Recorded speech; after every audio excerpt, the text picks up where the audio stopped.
Channel को subscribe करना ना भूलें और हमारे ताज़ा वीडियो सबसे पहले देखने के लिए बेल आइकन को दबाएं।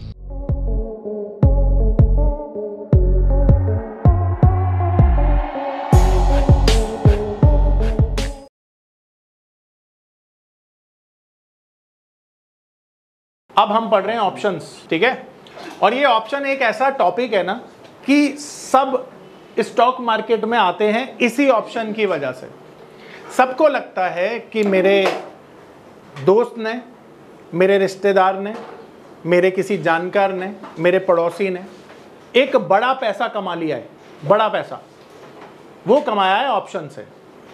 और आपको ना और ज़्यादा उत्सुकता इस बात से होती है कि जब उसने पैसा कमाया ना तो उसने लगाया बहुत छोटा अमाउंट था, तो आप और ज़्यादा फैसिनेट हो जाते हैं ये सोच के कि अगर ये कर सकता है तो मैं क्यों नहीं कर सकता। और यही सोच आपको स्टॉक मार्केट में ले आती है। और एक दिन क्या होता है, एक दिन आप भी ऑप्शन करना शुरू कर देते हैं। फिर आपको पता चलता है कि जो आपके पास था अब वो भी आपके पास नहीं रहा। ये सच्चाई है, क्योंकि 90% लोग ऑप्शन में लूज करते हैं, 10% जीतते हैं। पर 90% का आंकड़ा तो एक बड़ा आंकड़ा है जो लूज करने वालों का है। तो इसका मतलब क्या है, क्या हमें ऑप्शन नहीं करना चाहिए? अब सवाल ना ये इंपॉर्टेंट है कि आप सब लोग ये सोच के आए हैं कि हम अरविंद सर से ऑप्शन भी सीखेंगे, और मैं आज आपको बताता हूं कि मैं ऑप्शन भी आपको सिखाऊंगा। पर मैं आपको एक बात बताना चाहता हूं पूरे जिम्मेदारी के साथ, और आपको ये समझना पड़ेगा कि कामयाबी का कोई शॉर्टकट तो होता नहीं है। और कोई भी चीज़ अगर बनाई जाती है ना तो उसके यूजेस सबसे पहले हमें समझने चाहिए।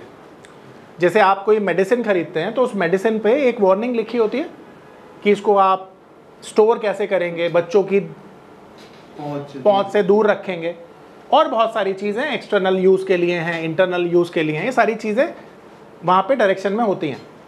ठीक उसी तरह से आज मैं आपको ऑप्शन मार्केट के डायरेक्शन सबसे पहले दूंगा। ये सिखाने से पहले सबसे पहला डायरेक्शन, आप इसे यूज़ ज़रूर करिए परंतु सीखने के बाद, पहला डायरेक्शन। दूसरा, जब इसे आप यूज़ कर रहे हों तो अपना रिस्क रिवॉर्ड रेशो पहले कैलकुलेट करिए। आप कितना खो सकते हैं ये पहले कैलकुलेट करिए, तब आप पैसा लगाइए।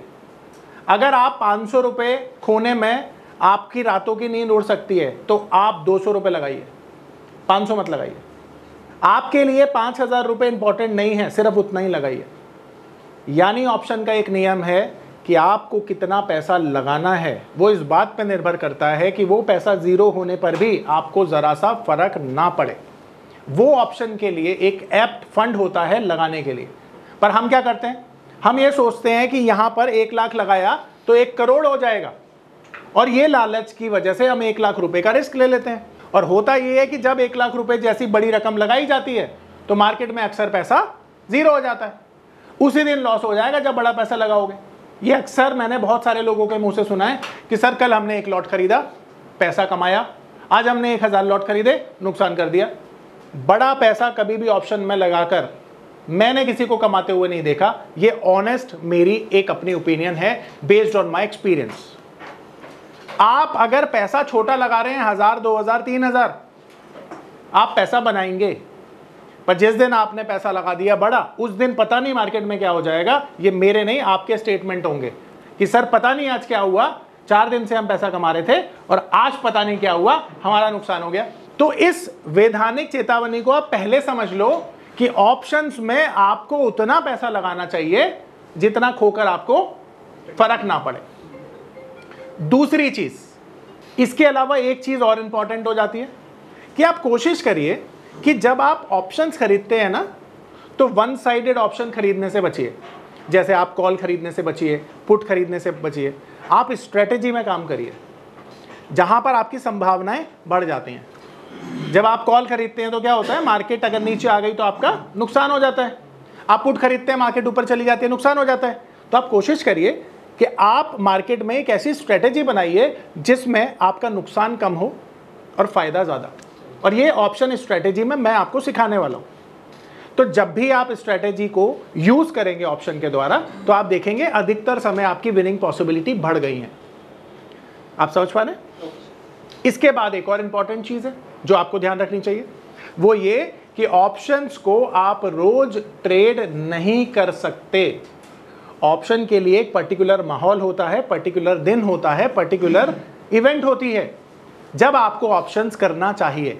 पर अधिकतर समय हम देखते हैं कि अगर किसी भी बंदे ने अगर एक दिन ऑप्शन में पैसा कमाया है ना, तो अगले दिन वो रात को सो भी नहीं पाता है और अगला दिन का इंतजार करता है कि अगला दिन कब होगा और मैं कब अगले दिन पैसा कमाऊंगा। आपने उस परिस्थिति से बचना है। ऐसी जब भी सिचुएशंस आएंगी ना, आपको अपने दिमाग को रिव्यू करना है कि क्या आज सही दिन होगा पैसा कमाने का, और ये केवल तब हो पाएगा जब आपके पास अच्छा एक्सपीरियंस हो जाए और अच्छा पैसा आ जाए। उसके बाद ही आप ये सब चीज़ें समझ पाएंगे। देखो, मैं एक स्टूडेंट से उम्मीद नहीं करता जिसके अकाउंट में सिर्फ 10,000 रुपये हो और वो किसी दिन 5,000 का प्रॉफिट कर ले और अगले दिन वो ऑप्शन में काम ना करे। मैं उससे उम्मीद नहीं करता। क्यों नहीं करता? क्योंकि उसको 5,000 रुपये जैसी भारी रकम मिली है ना, तो अगले दिन वो 5,000 का अमाउंट उसे मोटिवेट करेगा अगले दिन पोजीशन बनाने के लिए। पर एक अकाउंट में किसी के अगर 10, 20, 50 करोड़ रुपए पड़े हैं और उसने 10 करोड़ का प्रॉफिट कर लिया, तो वो इतना समझदार जरूर है कि वो अगले दिन 10 करोड़ कमाने के लिए काम तो नहीं करेगा। तो कहने का मतलब क्या है, जैसे जैसे आपके पास पैसा आता है आपके पास समझदारी भी अपने आप आ जाती है। देखो, ये मेरी पर्सनल रिसर्च करती है और यहां पर मैं गलत नहीं हूं। ज्यादातर ऑप्शंस में वो लोग होते हैं जिनके पास छोटा फंड होता है। जिनके पास एक बड़ा कॉर्पस है ना, वो ऑप्शंस को ऑप्ट ही नहीं करते हैं, वो फ्यूचर्स में जाते हैं या इक्विटी में जाते हैं। तो इसका मतलब क्या है, छोटे पैसे से कभी भी बड़ा पैसा नहीं बनता है ऑप्शन मार्केट में, इसलिए क्योंकि यहां पर लोग जो होते हैं वो दिमाग से कम दिल से ज्यादा काम करते हैं। तो बड़ा पैसा ऑप्शन में कब बनेगा? जब एक सिस्टम को फॉलो करोगे, और ये सिस्टम डेली फॉलो करने वाला नहीं है। इस सिस्टम में आपको आइडेंटिफाई करना पड़ेगा, डिफाइन करना पड़ेगा कि आप रोज काम नहीं करोगे, आप बड़े कॉन्ट्रैक्ट से काम नहीं करोगे, बड़े लॉट साइज से काम नहीं करोगे, छोटा पैसा लगाओगे, रोज पैसा नहीं लगाओगे। और अगर ये सारी चीजें आप कर पाओगे तो जरूर ऑप्शन में पैसा बनता है। अब यहां पर मेरी स्टेटमेंट चेंज हो जाएगी। अगर आप साल में 30 से 40 दिन आइडेंटिफाई करें और उन दिन काम करें, तो आप 90% ऑप्शन में काम करके पैसा कमा सकते हैं। मेरा स्टेटमेंट चेंज हुआ। आपने साल में 30 से 40 दिन आइडेंटिफाई करने हैं और उनमें ऑप्शन करना है, तो अब यहां पर पॉसिबिलिटी आपकी बढ़कर कितनी हो गई? 90% विनिंग। तो आप वो सीखकर उतना पेशेंस जो है वो डेवलप करिए अपने अंदर, और सही सिचुएशन को ऑप्शन के लिए जो आइडेंटिफाई है करने के बाद ऑप्शन में करिए ना काम। इन सभी चीजों को अपना करना आप ऑप्शन में कामयाब हो सकते हैं। ये गुरु मंत्र दे रहा हूं आप सबको ऑप्शंस में कामयाबी का। पर अगर ये नहीं कर पाए तो ऑप्शन में कामयाबी नहीं मिलेगी, ये मान के चलना। और ये सच बोल रहा हूं मैं पूरी जिम्मेदारी के साथ। ठीक है, आ रही मेरी बात समझ में? तो अब इसके बाद स्टैंडर्ड डिस्क्लेमर के बाद हम आगे चलते हैं। ठीक है, अब क्या है ये ऑप्शन वो समझते हैं। अभी तक आपने ये समझा है कि ऑप्शंस का, ये ऑप्शन क्या है? एक डेरिवेटिव कॉन्ट्रैक्ट है। अभी तक ये तो समझ पाए हम। अब ये ऑप्शन का एक कॉन्ट्रैक्ट है। दुनिया में कोई भी कॉन्ट्रैक्ट को एग्जीक्यूट होने के लिए दो लोगों की जरूरत है, पहला बायर और दूसरा सेलर। जब हम किसी भी कॉन्ट्रैक्ट को किसी भी प्राइस पर बाय करने के लिए तैयार होते हैं और सामने से एक बंदा सेल करने के लिए तैयार होता है, तभी वो कॉन्ट्रैक्ट एग्जीक्यूट होगा। तो दुनिया में कोई भी कॉन्ट्रैक्ट एग्जीक्यूट करने के लिए बायर और सेलर का होना जरूरी है। मैं बोलूं कि आप ऑप्शन बाय कर लो, तो आप कब तक बाय नहीं कर पाओगे? जब तक सामने से कोई सेलर नहीं होगा। और अगर मैं बोलूं आप ऑप्शन सेल कर दो, तो तब तक नहीं कर पाओगे जब तक सामने कोई बायर नहीं होगा। तो बायर और सेलर मिलकर ऑप्शंस को एग्जीक्यूट करते हैं। ठीक है, अब यहां पर सवाल ये उठता है कि अगर आप ऑप्शन को बाय करते हो ना, तो आपको क्या मिलता है? देखो, जब भी आप ऑप्शन के कॉन्ट्रैक्ट को बाय करोगे ना, तो आपको राइट मिलेगा, राइट टू सेल। ठीक है, और जब भी आप ऑप्शन को सेल करोगे ना, तो आपके पास आ जाएगी ऑब्लिगेशन। अब ऑप्शंस को ना हम दो चीजों पर अप्लाई करते हैं, पहला इंडेक्स पर और दूसरा स्टॉक्स पर। तो मैं स्टॉक का एक एग्जांपल लेकर पकड़ता हूं। मान लेते हैं आईटीसी का एग्जांपल ले लेते हैं। आईटीसी का एक ऑप्शन का कॉन्ट्रैक्ट है। तो आईटीसी के कॉन्ट्रैक्ट में एक बायर है और एक सेलर है। ठीक है, तो इसने आईटीसी का ऑप्शन बायर ने बाय किया। ठीक है, तो इस बायर को ना आईटीसी के शेयर के राइट मिल गए, राइट, और इसने सेल किया। तो जब ये अपना राइट एग्जीक्यूट करेगा ना, तो ये उसको फुलफिल करेगा, ये ऑब्लिगेशन सेलर के पास है। तो राइट समझ में आया क्या है? ऑब्लिगेशन समझ में आया क्या है? और अच्छे से समझाने के लिए एक और एग्जांपल लेते हैं। आईटीसी का ऑप्शन एक कॉन्ट्रैक्ट है, ये डिजिटल कॉन्ट्रैक्ट है मान लेते हैं। अब इस डिजिटल कॉन्ट्रैक्ट को बायर ने खरीदा, सेलर ने बेचा। अब बात तो ये चल रही है कि आईटीसी का प्राइस कहां जाएगा, तभी तो खरीद रहे हैं वो। मान लेते हैं आईटीसी का भाव है 430 रुपया। अब बायर बोलता है आईटीसी का प्राइस जाएगा 450 और सेलर बोलता है कि 400 जाएगा, तभी तो ये बाय सेल कर पा रहे हैं। तो बायर चाहता है आईटीसी का ऑप्शन खरीदना जिसमें उसने बेट किया है अपसाइड के लिए, ठीक है। तो आईटीसी के जितने भी शेयर इस कॉन्ट्रैक्ट में आएंगे, जिसे हम लॉट साइज बोलते हैं, जो आईटीसी के केस में 1600 है, इस 1600 शेयर्स का राइट किसके पास आ गया? अब ये राइट एग्जीक्यूट कब होगा? जब ये कॉन्ट्रैक्ट एक्सपायर होगा और एक्सपायरी पर प्रॉफिट का सेटलमेंट होगा, या मान लेते हैं शेयर का भी सेटलमेंट हो। तो ये 1600 शेयर को जब एग्जीक्यूट करेगा तो ये राइट बायर के पास है, और उस राइट को एग्जीक्यूट करने के बाद जो प्रॉफिट होगा उसको देने की जिम्मेदारी किसकी है? तो ये ऑब्लिगेशन किसके सर पे है कि अगर इसका प्रॉफिट हुआ तो ये देगा? यही ऑब्लिगेशन सेलर के पास है। आ रही मेरी बात समझ में? अब इसे प्रॉफिट की जगह आप शेयर भी मान सकते हैं कि अगर ये शेयर खरीद रहा है तो जब शेयर इसने बेचे हैं तो 1600 शेयर देने की जिम्मेदारी किसकी है? इसकी। ये ऑब्लिगेशन सेलर के सर पे है, इसी को कहते हैं ऑब्लिगेशन। मेरी बात? हाँ जी। प्राइस प्रेडिक्शन का रोल कहाँ है? अभी नहीं, अभी तो इसे वैसे समझो, आगे समझेंगे। समझ में आ रहा है? राइट, ऑब्लिगेशन, ये क्लियर हुआ? राइट।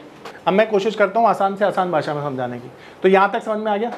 अब ऑप्शन दो चीज़ों पे अप्लाई होते हैं, जैसे मैंने आपको बताया, इंडेक्स पे और स्टॉक्स पे। अब ये होते भी दो तरह के हैं, एक होता है अमेरिकन ऑप्शन और दूसरा होता है यूरोपियन ऑप्शन।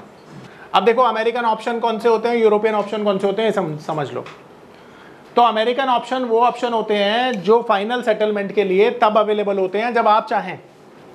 मान लेते हैं आपने म्यूचुअल फंड खरीदा और म्यूचुअल फंड खरीदकर आज आप चाहते हैं जी मैं तो परमानेंट एग्जिट करना चाहता हूं म्यूचुअल फंड को, तो आप तय करेंगे ना।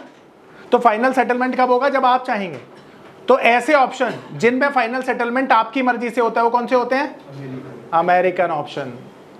अब मान लेते हैं आप बोलते हैं जी फाइनल सेटलमेंट आज कर दो, एक्सचेंज बोलता है जी हमने तो डेट रखी हुई है 27 तारीख की, उससे पहले फाइनल सेटलमेंट नहीं होगा। तो यहाँ पे एक स्टैंडर्ड फॉलो कर रहे हैं ना हम। तो जहां पे स्टैंडर्ड सेटलमेंट होता है उन ऑप्शंस को कहते हैं यूरोपियन ऑप्शन। अब इंडिया में जो एक्सपायरी है कॉन्ट्रैक्ट की वो तो स्टैंडर्ड है, तो इसीलिए हमारे यहाँ पर कौन से ऑप्शन फॉलो किए जाते हैं? European option. इसीलिए जो ऑप्शन के दो कॉन्ट्रैक्ट होते हैं ना हमारे, उनको बोला जाता है कॉल यूरोपियन, पुट यूरोपियन, ठीक है। इसकी शॉर्ट फॉर्म होती है CE call European, PE put European. Option वैसे है क्या? ये एक कॉन्ट्रैक्ट है सर, जो बायर को देता है राइट, सेलर को देता है ऑब्लिगेशन। डेरिवेटिव का कॉन्ट्रैक्ट है। यहां तक क्लियर हुआ? सबको क्लियर है? तो ऑप्शन क्या है? डेरिवेटिव का एक ऐसा कॉन्ट्रैक्ट जो बायर को देता है राइट, सेलर को देता है ऑब्लिगेशन, ठीक है। अब मार्केट में आपके व्यूज दो तरीके के होते हैं। एक व्यू को हम कहते हैं बुलिश व्यू। बुलिश व्यू का मतलब है मार्केट में आप तेजी में खेल रहे हैं। अभी आईटीसी का एग्जांपल लेकर चलते हैं। आईटीसी अभी चल रहा है मान लेते हैं 430 और आपको लगता है कि 450 आईटीसी जाएगा, तो आपका व्यू बुलिश है। दूसरा व्यू होता है जिसे हम कहते हैं बियरिश व्यू। अब बियरिश व्यू में क्या होता है, मान लेते हैं आईटीसी अभी चल रहा है 430 और आपको लगता है कि ये 400 जाएगा, तो यहाँ पर आप डाउन साइड में एक्सपेक्ट कर रहे हैं मार्केट में, तो ये व्यू क्या हो गया आपका? बेरिश। आप मार्केट में तो दोनों तरह से कमा सकते हो ना, आप इस तरह से भी और इस तरह से भी। अब ऑप्शन जो कॉन्ट्रैक्ट होता है वो ना एक इस तरह से डिजाइन किया गया है कि यहां पर अपने नियम चलते हैं कॉन्ट्रैक्ट के, ठीक है। तो ऑप्शन का जो कॉन्ट्रैक्ट होता है ना वो दो चीजों से मिलकर बना है। पहला कॉल ऑप्शन और दूसरा पुट ऑप्शन। ये दो तरह के कॉन्ट्रैक्ट होते हैं ऑप्शन के, ठीक है। अब अगेन मैंने आपको कुछ देर पहले बताया कि भाई किसी भी कॉन्ट्रैक्ट को एग्जीक्यूट करने के लिए बायर और सेलर का होना जरूरी है। तो ऑप्शन को आप कॉल को बाय भी कर सकते हो और कॉल को सेल भी कर सकते हो। इसी तरह से पुट में भी बायर और सेलर दोनों होंगे, यानी आप इसको बाय भी कर सकते हो, बायर भी हो सकता है यहाँ पर और सेलर भी हो सकता है। अब मैंने आपको एक चीज़ बताई थी कि भाई व्यू तो आपके दो ही होते हैं। तो अगर आप कॉल को बाय करते हो ना तो आपका व्यू होगा बुलिश, यानी जिनका भी बुलिश व्यू होता है ना, वो क्या करते हैं, कॉल को बाय करते हैं, और जो कॉल को सेल करता है उसका व्यू क्या हो जाता है, उल्टा, यानी बेरिश, उसका व्यू हो जाता है बेरिश। तो जब भी आप कॉल को सेल करेंगे आपका व्यू हो जाएगा बेरिश, और जब आप पुट को बाय करते हैं तो आपका व्यू क्या होता है, बेरिश, शाबाश। और जब आप पुट को सेल करते हैं तो आपका व्यू क्या होता है, बुलिश, वेरी गुड। अब ये याद कर लो, ये याद कर लो, आधी कहानी यहीं पे खत्म हो जाएगी। ये तो स्टैंडर्ड कॉन्ट्रैक्ट है, डिफाइन नहीं करना, डिफाइन तो यही तो बताया ना। देखो ये स्टैंडर्ड कॉन्ट्रैक्ट है, कॉल क्या होता है, इसी का एक कॉन्ट्रैक्ट है, राइट। और ये कॉन्ट्रैक्ट कब बाय करोगे, जैसे रिलायंस है, रिलायंस को हम डिफाइन थोड़ी कर सकते हैं, तो इसी तरह से कॉल को डिफाइन नहीं कर सकते, इसके बायर सेलर के व्यू को डिफाइन कर सकते हैं। तो if you are buyer of call option then your view must be bullish. This is a type of an option. हाँ बोल सकते हो, कॉन्ट्रैक्ट है, मतलब नाम है, देखो ये नाम है नॉर्मली ना, तो इनको डिफाइन नहीं कर सकते हैं। देखिए मेरे शब्दों पर जाइए, मेरे शब्दों पर जाइए, किसी भी कॉन्ट्रैक्ट को एग्जीक्यूट करने के लिए बायर सेलर की जरूरत है, और अगर बायर सेलर की जरूरत है तो दोनों में ही बायर सेलर चाहिए ना, तभी तो कॉन्ट्रैक्ट एग्जीक्यूट होगा। तो अगर कॉल ऑप्शन को हम बाय करना चाहते हैं तो किससे करेंगे, सेलर से करेंगे। तो कॉल ऑप्शन में अगर आप बाय करते हो तो आपका व्यू बुलिश होता है, और अगर कॉल ऑप्शन को ही आप सेल कर रहे हो तो आपका व्यू बेरिश हो जाएगा, उल्टा हो जाएगा ना इससे। पर अगर आप मार्केट में सोचते हो मार्केट नीचे जाएगी और मैं बेरिश खेलना चाहता हूं, पर मैं बायर के रूप में खेलना चाहता हूं, तो आप पुट को बाय कर लो। पर आपको लगता है नहीं मेरे को तो सेलर बनना है, तो आप पुट को सेल करोगे तो व्यू बुलिश होगा। अब ये डिपेंड करता है, अभी बताता हूँ, ये डिपेंड करता है। अब यहाँ पर एक चीज हो गई, एक ऑप्शन का बायर है और दूसरा ऑप्शन का सेलर है, आप ऐसे डिफाइन करो उसको, ज्यादा अच्छे समझ में आएगा, राइट। अब ये बायर कौन है पता है, अब कहानी यहाँ से शुरू होती है, दुख भरी कहानी। ये ऑप्शन का बायर पता है कौन है, ये ऑप्शन का बायर ना वो इंसान है जिसके अकाउंट में ना 5 लाख रुपए नहीं है, यानी वो चाहता है कि मैं भी कास्ट सेलर बनूं, मेरे पास भी 2 लाख 5 लाख रुपए हों, पर इस बेचारे के पास है नहीं। ये रिटेलर है, इसके पास 10,000 होते हैं, 20,000 होते हैं, 30,000 भी होते हैं, पर 5 लाख नहीं होते हैं। तो ये चाहकर भी क्या ऑप्शन को सेल कर सकता है, क्योंकि ऑप्शन को जब हम बाय करते हैं ना, तो बाय करने के लिए हम प्रीमियम पे करते हैं, और ये जो प्रीमियम होता है ना, ये 100 रुपए से शुरू हो जाता है।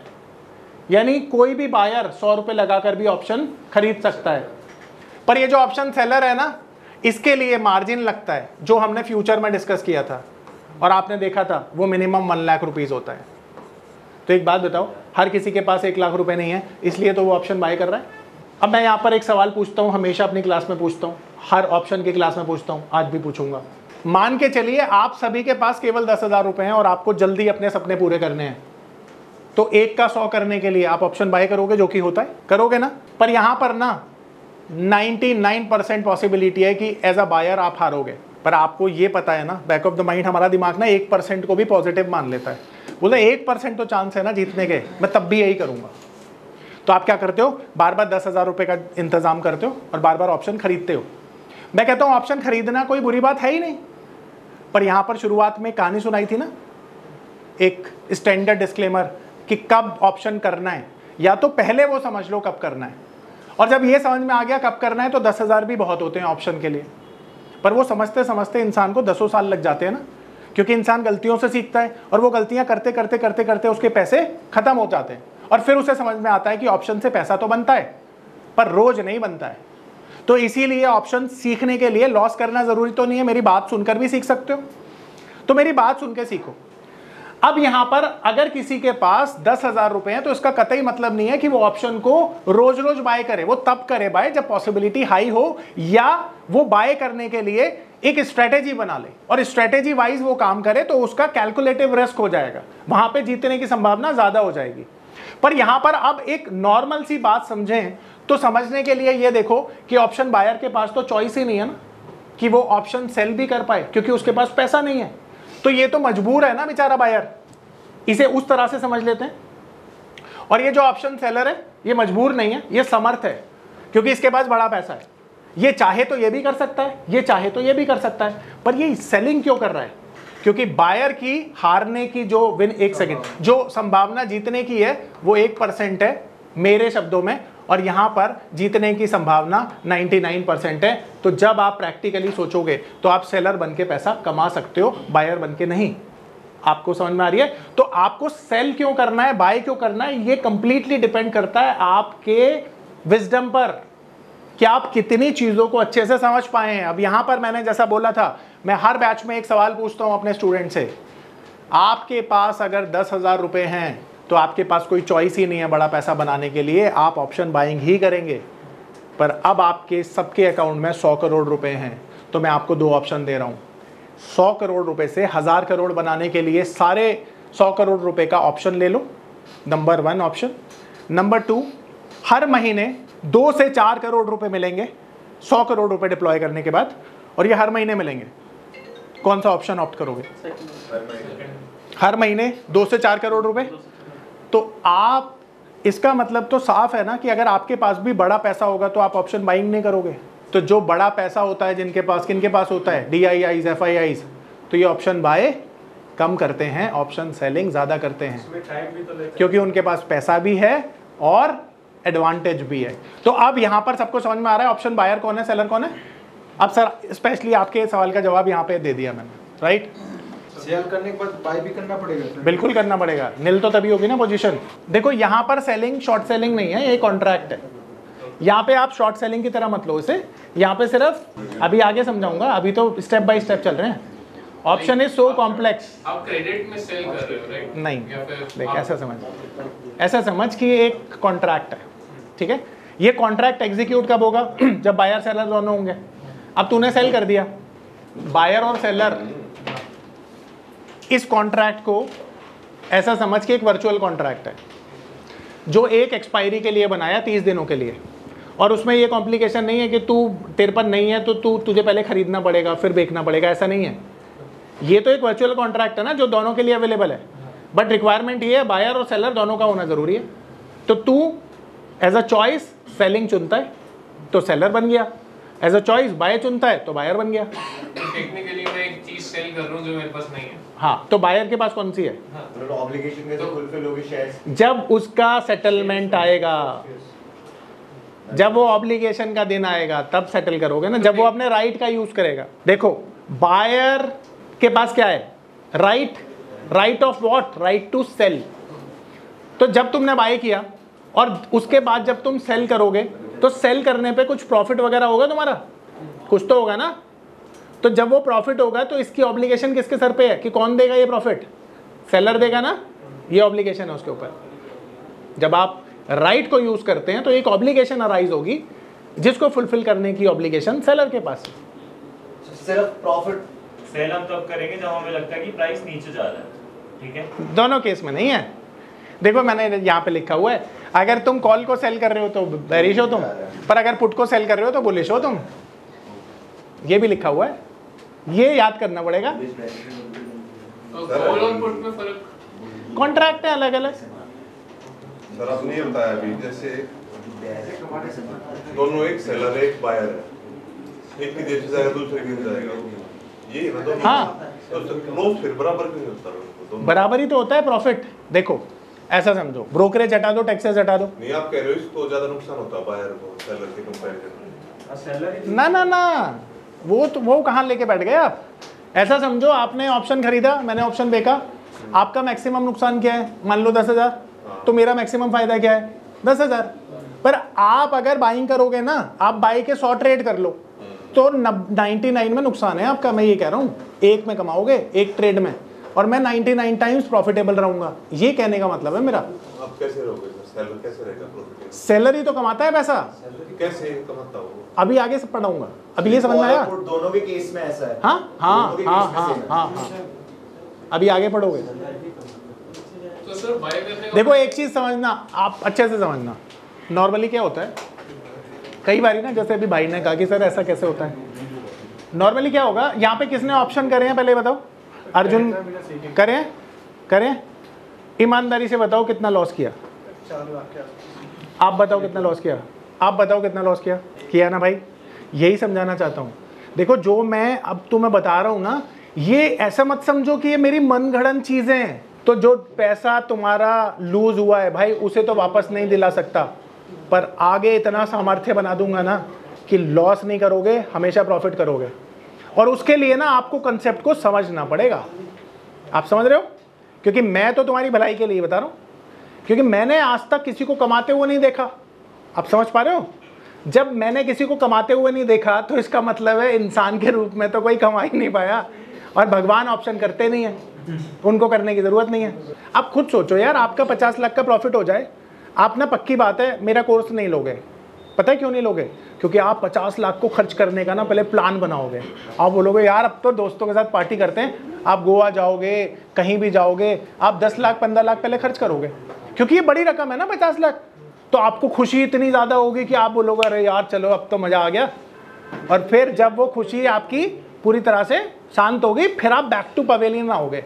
फिर आप क्या सोचोगे, अब जो 30 लाख रुपए बचे हैं ना भाई, अब इनसे भी ऑप्शन किया जाए और इन 30 लाख को 30 करोड़ बनाया जाए। अब की क्या होगा भाई, वो तो 50 लाख तुक्के में आ गए। मान लो अगर आ भी गए तो वैसे आते नहीं है कभी, क्योंकि देखो इंसान को नॉर्मली, देखो मैं इसे प्रैक्टिकली समझाता हूँ। आपका एग्जांपल ले लूँ, भाई महीने में 5 लाख रुपए कमाते हैं, ये मान लेते हैं हम, और भाई के लिए 5 लाख रुपए की जो रकम है ना, एक महीने की कमाई है, इसका मतलब है कि ये अमाउंट इनको विचलित कर सकता है, क्योंकि पूरे महीने में ये 5 लाख रुपए कमाते हैं। अगर 5 लाख रुपए इनके पास आ जाए तो भी ये खुशी में विचलित हो जाएंगे, और अगर 5 लाख चला जाए तब भी खुशी, अब ये दुख में विचलित हो जाएंगे। ये ह्यूमन साइकी बोलती है। ऐसा इन भाई का एग्जाम्पल देकर मैं सिर्फ समझाने की कोशिश कर रहा हूँ। अब जब भी इससे बड़ा पैसा इनके पास आएगा प्रॉफिट के रूप में, ये अपने आप को संभाल नहीं पाएंगे, विचलित हो जाएंगे। तो जब भी इनके अकाउंट में 6 लाख रुपए क्रेडिट होंगे, ये तुरंत पोजीशन काट देंगे, क्योंकि ये वो अमाउंट है जो इनको विचलित करने के लिए काफ़ी है। इसी तरह से ये प्रॉफिट की साइकोलॉजी है। अब लॉस की साइकोलॉजी से उल्टी है। जब लॉस होता है ना इंसान का, तो इंसान विचलन में गलत डिसीजन लेना शुरू कर देता है उस लॉस को बचाने के लिए, और इंसान गलतियां करता करता करता करता तब तक गलतियां करता है जब तक अपने पैसे को जीरो नहीं कर देता। तो ये बात बोलने के पीछे मेरा एक लॉजिक ये है कि जब आप कमा रहे हो ना, तो सिर्फ उतना ही पैसा कमा पाओगे जितने से आप विचलित ना हो। और 50 लाख का अमाउंट आप छोड़ो, मुझे भी विचलित करने के लिए काफ़ी बड़ा अमाउंट है। तो किसी दिन अगर 50 लाख रुपए ऑप्शन से मेरे पास आ गए, तो मेरे पास कम से कम 50 करोड़ रुपए होने चाहिए मेरे पास, तब वो 50 लाख का प्रॉफिट मैं डाइजेस्ट कर पाऊंगा। क्योंकि जब 50 लाख मेरे बैंक में पड़े हैं ना, 50 करोड़ रुपए, तो ये 50 लाख का प्रॉफिट मेरे लिए छोटा है, और मुझे एक बड़ा प्रॉफिट चाहिए जो मेरे को विचलित करे। आप समझ पा रहे हो? तो जो भी लोग बोलते हैं ना कि 50 लाख रुपए हम रोज कमा रहे हैं, सच्चाई नहीं है। देखो मैं किसी के अगेंस्ट में नहीं हूँ, मैं किसी के अगेंस्ट में बात नहीं करता हूँ, पर मैं सच्चाई फैक्ट्स के साथ बता रहा हूँ, ह्यूमन साइकोलॉजी के साथ प्रूव करने की कोशिश कर रहा हूँ। अगर मेरी बात गलत लग रही है तो आप बता दो। अब ये अज्यूम कर लो कि किसी दिन तुम्हारे पास उतना पैसा आ जाए जितना तुम एक मंथ में कमा रहे हो, तो तुम उससे ज़्यादा पैसा देख ही नहीं पाओगे, तुरंत पोजीशन काट लोगे, बुक कर लोगे। तो 50 लाख तक तो बात तब आएगी ना जब अकाउंट में 50 करोड़ रुपए पड़ा है, और हर किसी के पास 50 करोड़ कहाँ होता है, तो 50 लाख भी नहीं बना सकता प्रैक्टिकली।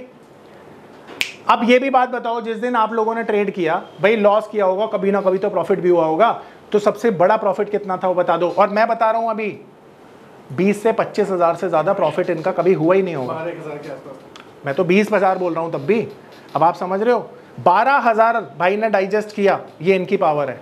पर सोचो 12,000 से जैसे ही प्रॉफिट ज़्यादा आता विचलित हो जाते, और इन्होंने पोजीशन काट दी। पर जब लॉस लिया तो 50,000 से ज़्यादा लिया, नहीं लिया? वेट करते हैं, ठीक आएगा, कवर होगा। तो अपना एक दिन का सबसे बड़ा लॉस बताओ। 40,000 तो हुआ है। लॉस कर रहे हैं 50,000, प्रॉफिट कर रहे हैं 12,000। तो मेरी बात ये तो अब मैंने वेरीफाई आपसे किया है, उससे पहले फैक्ट बताया था, कहाँ गलत बोल रहा हूँ मैं, आप बताओ। तो मैं जो बात आपको बताऊंगा ना, वो बेस्ड ऑन फैक्ट है, एक्सपीरियंस है। मैंने आज तक देखा ही नहीं कभी किसी के साथ। अच्छा ऐसा नहीं है कि मेरे जानकार, मेरे स्टूडेंट पैसा नहीं बनाते हैं ऑप्शन में, कमाते हैं, प्रैक्टिकली करते हैं तो कमाते हैं। पर मैं कभी ये नहीं बोलूंगा मेरे किसी स्टूडेंट ने एक दिन में 50 लाख रुपए कमाया, भाई नहीं कमाते। जब मैं कह रहा हूं कोई इंसान नहीं कमा रहा, तो मेरे स्टूडेंट भगवान थोड़ी हो जाएंगे, या मैं भगवान थोड़ी हो जाऊंगा। प्रैक्टिकली आप एक लॉट में काम करते हो, डेली 5,000, 10,000, 20,000, 25,000, दैट्स इट। ये सच्चाई है, आप समझ रहे हैं? इससे ज्यादा पैसा बनाना डेली बेसिस पर नेक्स्ट टू इम्पॉसिबल है, वो कोई नहीं कर सकता। आप लोग मेरे को बोलो कि सर आप ना बहुत ज्ञानी लगते हो हमें, आप एक काम करो, ऑप्शन करो। तो मैं तो पहले ही बोल रहा हूं कि मैं इतना परम ज्ञानी नहीं हूं कि ऑप्शन से रोज पैसा बना लूं, क्योंकि ऑप्शन में रोज पैसा बनाना असंभव है बायर के लिए। बायर के लिए मेरे पॉइंट पर जाना, बायर रोज पैसा कमा ही नहीं सकता है, पर सेलर रोज पैसा कमा सकता है। क्यों कमा सकता है उसका रीजन मैं आपको नेक्स्ट क्लास में दूंगा, क्योंकि अब यहां से आगे बढ़ाऊंगा ना आप पजल हो जाएंगे, तो वो चाहता नहीं मैं। तो आज मैंने ऑप्शन का बेसिक आपको बताने की कोशिश की है। मेरा नाम है अतुल। मैं एक नामी होटल में मैनेजर के तौर पर जॉब करता था। मार्च 2020 में लॉकडाउन के दौरान मेरी जॉब चली गई। उसके बाद मुझे घर चलाने और बच्चों के भविष्य की चिंता होने लगी। फिर मैंने शेयर मार्केट के फील्ड में ऑनलाइन कुछ करने का प्लान किया, लेकिन मुझे शेयर मार्केट का ABCD भी नहीं आता था। फिर मैं एक ऐसे प्लेटफॉर्म को खोजने लगा जो मुझे घर बैठे सही और सरल भाषा में शेयर मार्केट में ट्रेडिंग करना सिखा सके। तभी मुझे मिला NIFM का online education platform www.onlinenifm.com। NIFM के ऑनलाइन एजुकेशन प्लेटफॉर्म पर बहुत से ऐसे कोर्स थे जिनसे मैं अपने स्टॉक मार्केट में इन्वेस्टमेंट और ट्रेडिंग के सपनों को पूरा कर सकता था, जैसे कि stock market trading beginners course, NIFM certified smart investor course, advance level smart investor course, technical analysis course, fundamental analysis course, options trading strategies, research analyst certificate course, diploma in financial market course और ना जाने ऐसे बहुत से course उपलब्ध है। फिर मैंने www.onlinenifm.com की साइट पर जाकर NIFM का NIFM certified smart investor course को ऑनलाइन परचेज किया, जिसको सीखने के बाद मैंने जाना कि शेयर मार्केट से पैसा कमाना कितना आसान है। बस आपको एक सही प्लेटफॉर्म की जरूरत है, जो है www.onlinenifm.com। NIFM के ऑनलाइन प्लेटफॉर्म की वजह से मैंने लॉकडाउन के दौरान शेयर मार्केट से अच्छी इनकम भी जनरेट की। थैंक्स NIFM, जिसकी वजह से आज मैं एक होटल मैनेजर से प्रोफेशनल ट्रेडर बन पाया। कॉल 8588688475 और विजिट www.onlinenifm.com।